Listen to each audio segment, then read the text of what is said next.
Faut du vrai ou du faux, des histoires, certaines sont vraies, certaines sont fausses. Et on joue à la fin, on devine si elles sont vraies ou fausses. Histoire numéro 1, nous sommes au Japon. Thierry est fatigué, il a enchaîné les rendez-vous toute la journée. Il arrive enfin à son hôtel, à la réception. Derrière le desk, une femme tout en plastique. Un robot, avec lequel il commence à discuter.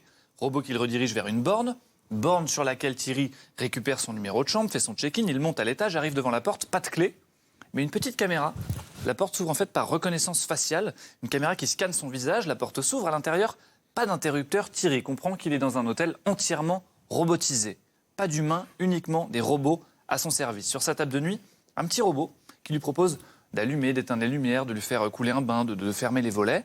Le robot n'arrête plus de parler, Thierry craque, il décide de le débrancher. Histoire vraie ou fausse? Moi, je dis que c'est vrai. Moi, je pense que c'est vrai.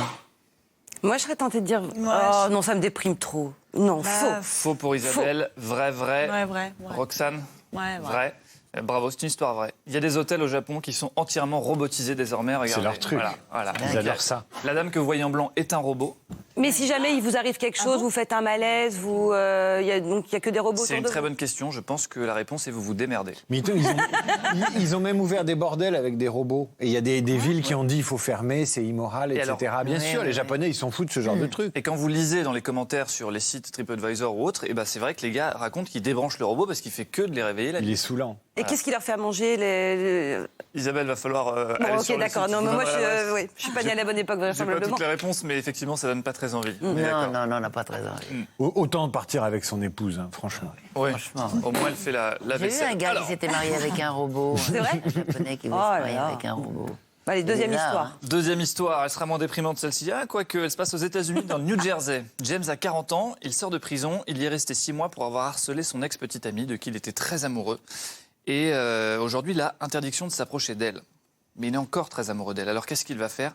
Eh bien, il va faire quelque chose d'absolument incroyable, James. Il va commencer par changer de nom à l'état civil et il va subir 37 opérations de chirurgie esthétique pour changer de visage.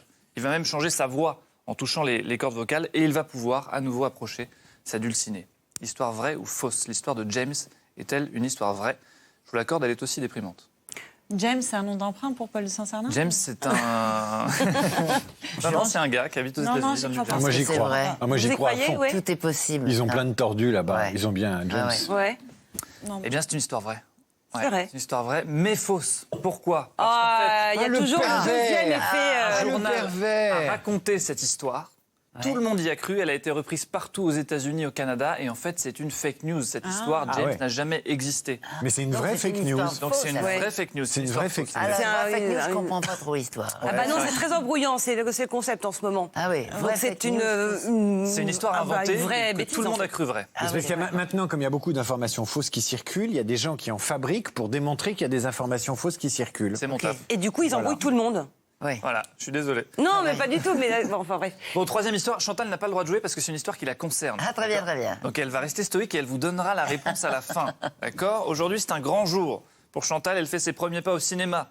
Elle arrive sur le plateau de tournage, rencontre le réalisateur, les comédiens, tout se place plutôt bien, jusqu'à ce que le réalisateur ne crie « Allez hop, on y va, tout le monde à poil ». Chantal Décidément. croit d'abord à une blague, elle regarde autour d'elle et puis elle se rend compte que, effectivement, les acteurs commencent à se déshabiller, un à un. Chantal est au beau milieu d'un tournage de film pour adultes. Elle refuse de retirer ses vêtements, le réalisateur s'énerve, elle tente de détendre l'atmosphère, de modifier le scénario, de dire au réalisateur, tu sais, je peux te faire une blague, je peux te faire un gag, je peux te faire autre chose que me déshabiller. Non, il refuse. Heureusement, le mari de Chantal débarque à temps. Il manque de casser la gueule au réalisateur et il se tire avec Chantal. Histoire vraie ou histoire fausse? Faux. Faux pour Camille. David. Moi, je pense que c'est vrai. C'est très Posez difficile. votre téléphone, Elle joue c'est super bien le jeu, hein, Chantal, parce que vous restez totalement impassible. Ouais. C'est Comédienne. impossible de. Ouais. Comédienne. Comédienne. Donc on a un faux, on a Moi, je pense que c'est vrai. un vrai pour David, Un vrai. un vrai pour Isabelle. Chantal, cette histoire est-elle vraie ou fausse? Complètement vrai. Ah, mais... Incroyable. C'est vrai, c'est vrai. Il l'a très bien raconté en plus. Mais c'est fou cette envie que tout le monde a de vous déshabiller en permanence. Mais comment vous vous êtes retrouvés là? Bien, parce que j'avais pas fait gaffe en fait. Ça s'appelait les maîtresses de vacances. Et moi, je voulais tourner. Je sortais du cours Simon, je voulais tourner n'importe quoi. D'ailleurs, la première porte à laquelle j'ai frappé, c'était La vie des animaux. Donc j'ai dit j'aimerais bien tourner avec vous. Il dit oui, mais c'est bien, ils m'ont un peu fait parler. Il m'a dit, ça, ici c'est La vie des animaux, qui était une émission sur les animaux, vous voyez. Donc je me plantais comme ça, je frappais à toutes les portes. Et alors, votre mari arrive, j'ai pas su trouver comment, pourquoi, il arrive vraiment comme un Non, héros. parce que ça se passait dans un château dans le sud, et puis dans le sud de Paris. Et il est arrivé, c'était un vendredi soir, il est arrivé pour me chercher. Parce que c'était la fin de continuer. journée. Voilà, pour continuer vers la campagne.